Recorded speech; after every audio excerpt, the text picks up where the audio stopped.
Bonjour à tous. Qu'est-ce qui différencie l'UPR, l'Union populaire républicaine, des autres partis et candidats?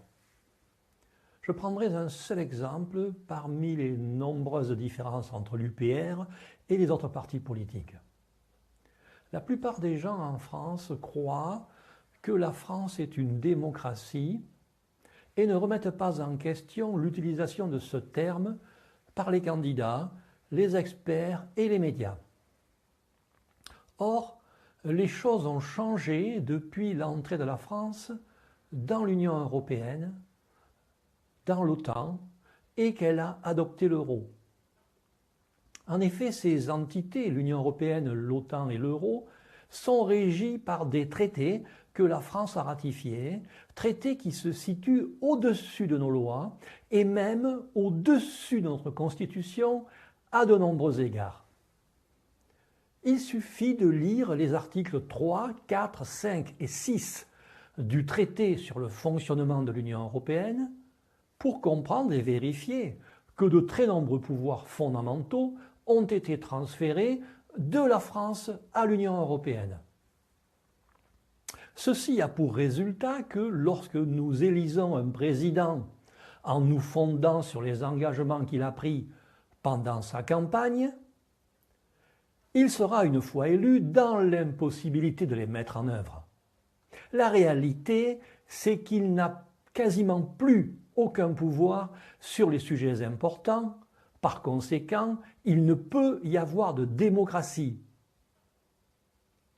Les décisions importantes pour la France sont prises par des instances de l'Union européenne et non pas par nos élus, et c'est pourquoi nous avons toujours la même politique. Politique contraire aux promesses des candidats et le plus souvent en opposition avec la volonté et les intérêts des Français. Mais ce qui devrait alerter les Français, c'est que personne en France ne dénonce cette aberration, ni même ne soulève ce lièvre énorme. Aucun expert, aucun politicien, aucun parti politique, aucun média n'en parle. Ceci indique le niveau de tromperie généralisée dans lequel nous sommes maintenus collectivement. Les Français, y compris nos élus et à tout niveau, ne décident plus de la politique qui est conduite en France. De plus, il suffit de lire l'article 17 du traité de l'Union européenne pour constater que la Commission européenne cumule les pouvoirs législatifs, exécutifs et judiciaires. Or, sans séparation stricte des pouvoirs, aucune démocratie n'est possible. Montesquieu doit se retourner dans sa tombe.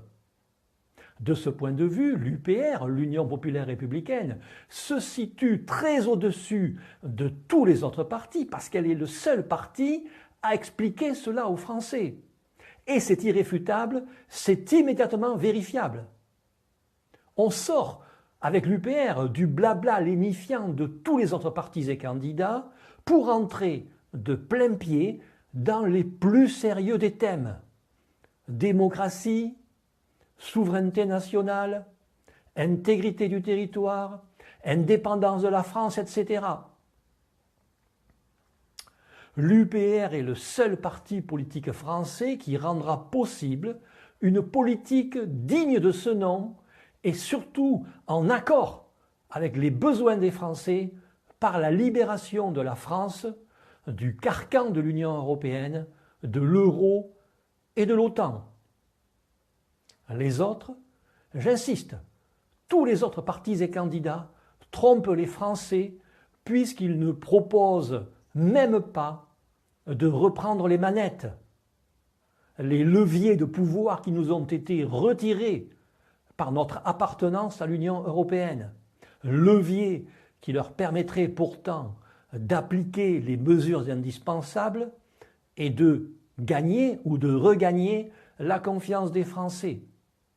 Ils font comme si les élus français avaient encore le pouvoir en France.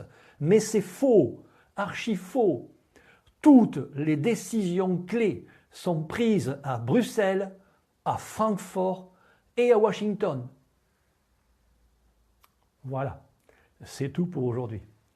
Pour enfin comprendre pour de bon ce qu'il se passe en France et dans l'Union européenne, je vous invite à prendre connaissance des analyses détaillées de l'UPR et de François Asselineau, son président, ainsi que du programme complet de l'Union populaire républicaine sur le site upr.fr, qui est le site de parti politique le plus consulté de France, et il y a d'excellentes raisons à cela.